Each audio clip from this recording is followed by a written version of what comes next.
Epiphany Lachey shares their story. Epiphany Lachey joins us now live. Epiphany Lachey has the story. Epiphany Lachey joins us live. This is Epiphany Lachey joins us now live from the shelter with more.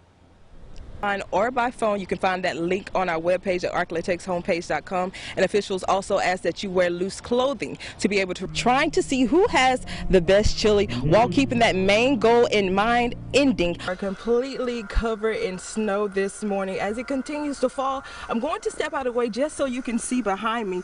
In this neighborhood, you can't any snow. They have their snow plows ready to go. Epiphany Lachey, NBC6 News. Texarkana Water Utilities say they have no plans to shut off the water, but they do want people to save water as much as. Good evening, Dan, Jackie. I spoke with several families who use Memorial Gardens, and they are heartbroken because Army officials say preparing for cold weather is very similar to the hot summer. In the Texarkana community is all fun and games in the name of hunger relief.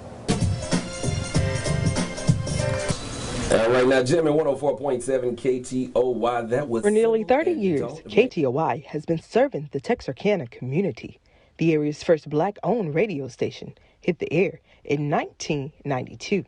It started with a newspaper article about the Federal Communications Commission offering an opportunity for women and minorities to join the radio business. The article said that there were 600 frequencies being offered across the United States. Amy Gamble called her brother-in-law, Al Davis, to see if he would like to join in. We had an opportunity to compete with 3 other groups, and we were victorious. They started with a crew of 14 people, all predominantly black, playing urban contemporary music. And we were among the first to carry the Tom Joyner show, and that became very popular. 104.7 KTOY quickly became the #1 station in Texarkana. They took to the streets to engage with the black community, starting a segment known as the Sunday Show. They highlighted black professionals and issues related to underserved communities. One of the original employees, Billy Bland, still works for the company. Over 20 years here at the radio station, and it's been a blessing. You know, I've grown so much, developed so much in those years. The Heritage Station was sold in 2005.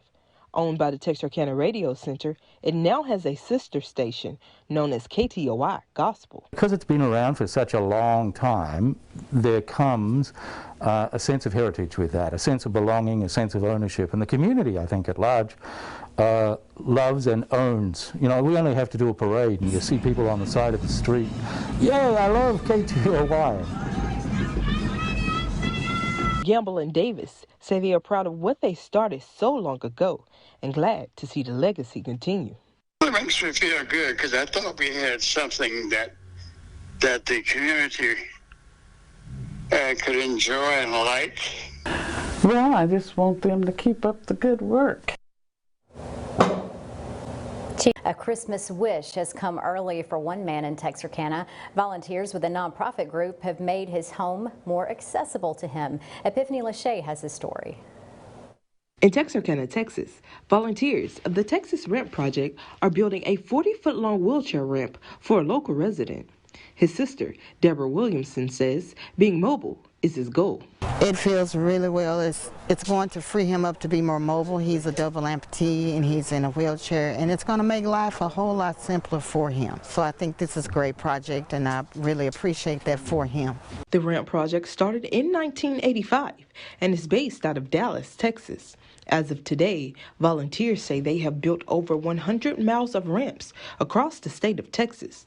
And the group says they're free of charge when referred by a social or healthcare worker. There's a great need for this because people, if they don't have safe access in their home and they're, let's say, uninsured, then they may have to go into a nursing home. With just a few hours, ramps are built by volunteers and money for material is raised by the project or donated from supporters. Statewide, we build maybe 2,000 to 2,200 ramps a year right now, something like that. So about 6 times as many outside of Dallas as inside of Dallas. Local volunteer Tommy Burton says this is a wonderful ministry. He has been assisting with the project for almost 10 years. Church is not just about what happens on Sunday morning in the sanctuary or in the Sunday school room or in Bible study. It's about getting out and bringing the good news of Christ to those who are in need. Epiphany Lachey, NBC 6 News.